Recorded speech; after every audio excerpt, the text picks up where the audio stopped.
Now it's time for 10th standard English. Now we are going to see the poem The House on M Street. So this is the 7th poem, last poem in 10th standard English, and it was written by Nadia Bush. Okay, so now we are going to read the poem. Just listen carefully. It sat alone. What happened there is still today unknown. It is a very mysterious place, and inside you can tell it has a ton of space, but at the same time it is bad to the bone. At night the house seems to be alive. Nights flicker on and off. I am often tempted to go to the house to just take a look and see what it is really about, but fear takes over me. I drive past the house almost every day. The house seems to be a bit brighter on this warm summer day in May. It plays with your mind. To me, I say, it is one of a kind. Beside the house sits a tree. It never grows leaves, not in the winter, spring, summer or fall. It just sits there, never getting small or ever growing tall. How could this be? Rumors are constantly being made, and each day the house just begins to fade. What happened inside that house, I really don't know. I guess it will always be a mystery. Okay, so in the first stanza, we'll see what the poet wants to tell. I sat alone. What happened there is still today unknown. என்ன சொல்றாரு அப்படின்னா, it sat alone. It sat alone அப்படின்னா அது வந்து உட்காந்துருக்கு, இது வந்து உட்காந்துருக்கு. இட் சாட் அலோன், அது அமைதியா அப்படியே தனியா உட்காந்துருக்கு அப்படின்னு சொல்றாங்க. சாட் அலோன், அலோன் என்னது, தனிமையா, தனிமையில உட்காந்துருக்கு. What happen there is still today unknown.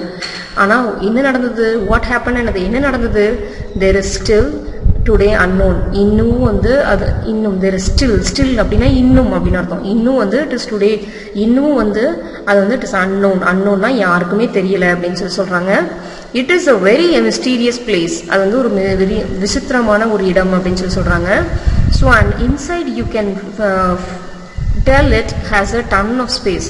ஆனால் உள்ளார, அண்ட் இன்சைட்னா உள்ளார, you can tell it has a ton of space, நிறைய இடம் இருக்குது அப்படின்னு சொல்லுவாங்க. But at the same time it is bare to the bone. ஆனால் வந்து எல்லாமே வந்து it is bare to the phone அப்படின்னா ஒரு வெற்றிடமா இருக்கு, ஒரு எந்த ஒரு இதுவுமே இல்லாமல், எந்த ஒரு சத்தமும் இல்லாமல், எதுவுமே இல்லாமல் அப்படியே அமைதியாக இருக்குது. அதாவது எலும்பெல்லாம் அப்படி நடுங்க வைக்கிற அளவுக்கு கொஞ்சம் பயமாகவும் இருக்குது அப்படின்னு சொல்கிறாங்க. At night the house seems to be alive.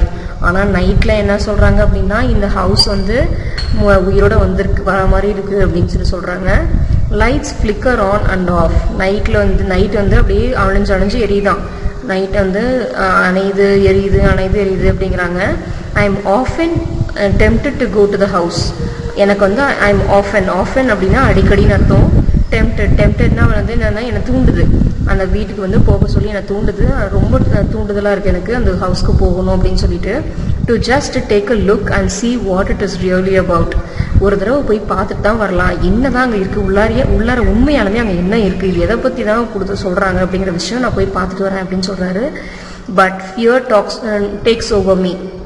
ஆனால் வந்து பயம் என்ன சூழ்ந்துக்குது. டேக்ஸ் ஓவர் மீ அப்படின்னா பயம் என்ன சூழ்ந்துக்குது, என்னால் அங்கே போக முடியல அப்படின்னு சொல்கிறாரு. I drive past the house almost every day.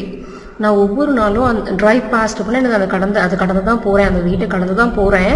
Almost every day, almost டெய்லியும் கூட நான் அந்த ஒவ்வொரு இடத்துக்கு போகிறப்பையும் அந்த வீட்டை கடந்து தான் போகிறேன். The house seems to be a bit brighter. ஆனால் ஒரு தடவையும் வந்து அந்த ஹவுஸ் வந்து பிரைட்டாக தான் இருக்குது, ரொம்ப பிரைட்டாகவே இருக்குது அப்படிங்கிறாங்க. On this warm summer day in May. அது வந்து இந்த சம்மர் டேயில் ரொம்ப பிரைட்டாகவே தான் இருக்குது அப்படின்னு சொல்கிறாங்க. It plays with your mind. To me I say it is one of a kind. It plays with your mind. அது வந்து என்னுடைய எண்ணம்க்கு வந்து ரொம்ப ரொம்ப ஒரு புதிராக இருக்குது, ஒரு புரியாத விஷயமா இருக்குது. ஆனால் எனக்குள்ளாரையே நான் சொல்லிக்கிறேன், இதுவும் வந்து ஒரு வகை போல இருக்குது அப்படின்னு சொல்கிறாங்க. Beside the house chits a tree. அங்கே வந்து என்ன சொல்கிறாங்க அப்படின்னா, அந்த அந்த அந்த வீட்டுக்கு சைடில், பிசைட் அப்படின்னா அருகில் ஒரு ட்ரீ இருக்குது. இட் நெவர் க்ரோஸ் லீவ்ஸ், ஆனால் அதில் எப்பயுமே வந்து இலைகளே வளர்றதில்லை அப்படிங்கிறாங்க. Not in the winter, spring, summer or fall. அதாவது நம்ம சீசன்ஸ் 4 சீசன்ஸ் சொல்லியிருக்கோம் இல்லையா. ஸோ இந்த 4 சீசன்லையுமே வின்டராக இருந்தாலும் சரி, குளிர்காலமாக இருந்தாலும் சரி, ஸ்ப்ரிங்னா வசந்த காலமாக இருந்தாலும் சரி, சம்மர் அப்படின்னா கோடைகாலமாக இருந்தாலும் சரி, ஆர் ஃபால்னா ஆட்டம். அதாவது வந்து இது இலையுதிர் காலமாக இருந்தாலுமே சரி, அங்கே எப்பயுமே வந்து ஒரு இலை கூட முளைக்காது அப்படிங்கிறாங்க. It just sits there, never getting small or ever growing tall. அது அப்படியே அமைதியாக உட்காந்துருக்கு அந்த மரம். நெவர் கெட்டிங் ஸ்மால், அது சின்னதாகிறதும் இல்லை, சிறியதாகிறதும் இல்லை. அதே மாதிரி எவர் க்ரோயிங் டால், உயரமாகவும் வளர்றதில்லை, சின்னதாகவும் ஆகிறதில்ல, குறுகியும் போகலை, விரிஞ்சும் போகலை, மேலே வளர்ச்சி அடையவும் இல்லை. How could this be? ஆனால் இது எப்படி நடக்கும்? ஒரு மரம் வந்து இப்போ இறந்துருச்சுன்னா, இலையெல்லாம் கொட்டிடுச்சு அப்படின்னா இறந்து விழுந்துரும். ஆனால் அது விழவும் இல்லை, அதே மாதிரி அதில் இலையும் வரவும் இல்லை, துளிர்க்கவும் இல்லை. 4 சீசன்ஸ்லேயுமே இந்த மரம் ஒரே மாதிரி இருக்குது அப்படின்னு சொல்கிறாங்க. How could this be? இப்படி எப்படி ஒரு மரம் இருக்க முடியும் அப்படிங்கிற ஒரு கேள்வி எனக்குள்ளே இருக்குது அப்படிங்கிறாங்க. Rumours are constantly being mat. Rumours அப்படின்னா என்னன்னா வதந்திகள். அந்த வீட்டை பற்றின வதந்திகள் மட்டும் எப்பயுமே வந்து வந்துக்கிட்டே இருக்குது. கான்ஸ்டன்ட்லினா தொடர்ந்து வந்துக்கிட்டே இருக்குது. Being made and each day the house just begins to fade. ஆனால் ஒவ்வொரு நாளும் வந்து அந்த ஹவுஸ் வந்து இட் பிகின்ஸ் டு ஃபேட், அப்படியே மறைஞ்சிக்கிட்டே மங்கலாகிக்கிட்டே வருது அப்படின்னு சொல்கிறாங்க. What happened inside that house I really don't know. ஆனால் என்ன நடந்தது அந்த வீட்டுக்குள்ளார அப்படிங்கிறது வந்து உண்மையாலுமே எனக்கு தெரியாது. I guess it will always be a mystery.